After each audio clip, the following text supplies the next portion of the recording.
Welcome to the Metaphysical Manifesting Podcast with intuitive lightworker, national speaker, metaphysical teacher, and best-selling author Lisa Kessler. What is it you want to manifest? Are you looking to increase your income, change careers? Maybe you want to manifest a new home or a new car. Are you ready to bring love into your life? You have come to the right place. Hello, everyone. So we've talked about risk before on the podcast, but today I want to talk about how you can look at risk from a different angle so that maybe you'll be more encouraged to step out of your comfort zone. So what am I talking about? Well, when you say the word risk, most people just tense up. You can feel your body tense up a little bit because when you mention risk, the first thing that your ego will go to, that negative voice in your head, will immediately go to, what if you fail? What if you fail? That's really why we hesitate when there's a risk. Try to remember back to maybe the first time that you jumped off a diving board, right? It was terrifying, at least for me, because even though I knew how to swim, the idea of jumping right into the deep end instead of walking down the stairs terrified me. Why? Because it was a risk. I had never done it before. I had seen other people do it, but taking that risk myself, diving into the deep end, was a big difference, right? And we have that voice in our head that tells us, I don't know. What if I look foolish? What if I fail? And these worries go through your head over and over and over.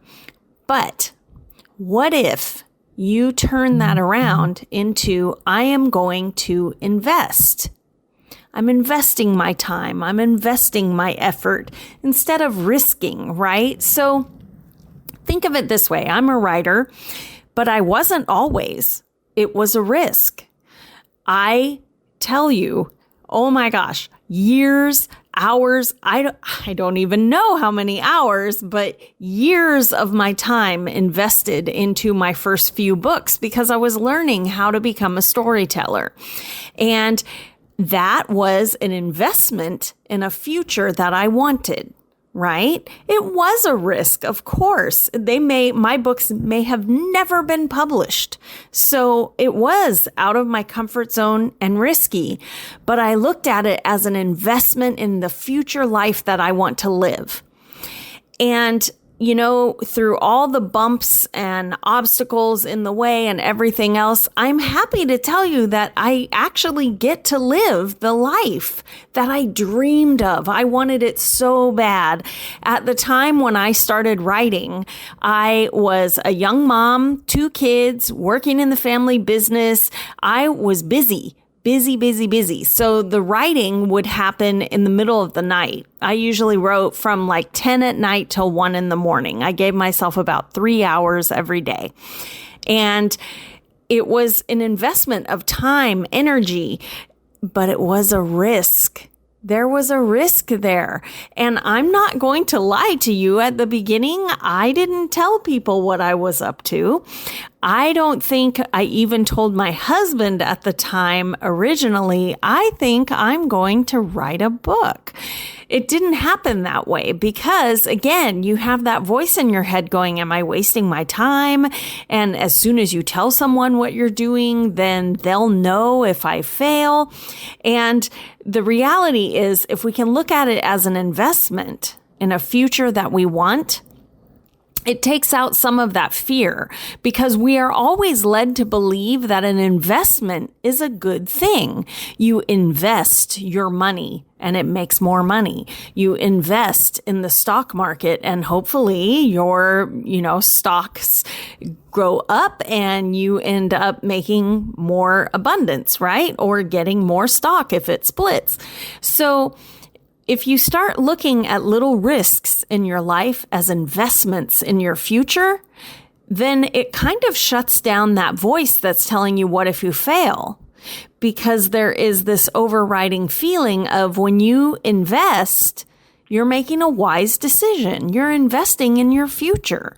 It's like when you buy a washing machine and you get to choose between, okay, well, there's the name brand that lasts 20 years, or there's this other one that's $50 less that I've never heard of. And you will almost always spend that extra $50 for the investment in a washing machine that will last you for 20 years, right? Why don't we invest in ourselves? Really? It's because we look at it as a risk instead of trusting that we are investing in our future. So how can you take this into your manifesting journey? Well, think about the big dreams that you have and taking a move toward them. Let's talk about, I have that retreat in Sedona that I've been talking about. I only have 2 spots left, so it's very exciting. It's almost sold out. But think about that retreat. Lots of people have asked questions and reached out and had, interest. But you know what? It's the ones who were willing to invest in their future who hit that registration button, right? Of course, you are, it's always nerve-wracking when you spend money on a trip because, what if something goes wrong or my flight's delayed or whatever?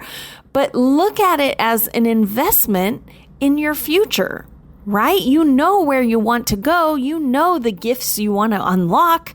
You know the dreams that you want to manifest. So why not invest in that future, right? And getting support to get there. You don't have to do it alone. Let me throw out another example. So what if you are, I'm going to say a writer because, of course, that's what I know. You're a writer and you decide, or your publisher tells you that you need to get a quote to go on the cover of the book. Typically, you get that from a bigger author who has a big audience so that maybe those people might want to read your book since their favorite author liked it. Well, I can tell you as an author, it's scary to send out that email to a bigger author and ask them if they'd be willing to look at your book and maybe potentially give you a quote. But you're making an investment in your book's success, right? So it's not a risk anymore. It's an investment in the future. You know it will pay off. The worst you'll get is a no, right? So I hope that maybe this helps you to take a step out of your comfort zone, right? Don't look at it as a risk. Look at it as an investment in your future, in those dreams that you want. And I'm going to give you one more thing that won't cost you a dime. It won't cost you a dime. All it will cost you is an hour of your time. But I'm doing a free manifesting webinar, and it will be recorded too. So if you can't be there live, that's fine. But if you look in the show notes, you can register for the 5 keys to manifesting the life of your dreams. It's only 45 minutes, maybe an hour, but I promise you will be inspired and perhaps you'll get a few nuggets that will open up a whole new door for you. But you have to invest your time. All right? So go click that link and take charge. You can do it. It's not a risk. It's an investment in the future, and they always pay off for your benefit. All right? Sending good vibes. Hope to see you at the webinar or at the retreat in Sedona. Thanks for listening to the Metaphysical Manifesting Podcast with Lisa Kessler. If you have questions or comments, or if you'd like to work with Lisa to manifest your dreams, you can connect with her through her website at metaphysicalmanifesting.net. That's also where you can claim your free weekly tarot reading and manifesting tips. Make sure you subscribe or follow the Metaphysical Manifesting Podcast on your favorite podcasting site so you never miss another episode. As Lisa likes to say, we can make magic when we bring the universe into the equation. Remember, you don't have to do it alone. If you'd like more information about Lisa, Metaphysical Manifestation Mentorship, or the Manifesting Magic Mastermind, visit her website at metaphysicalmanifesting.net.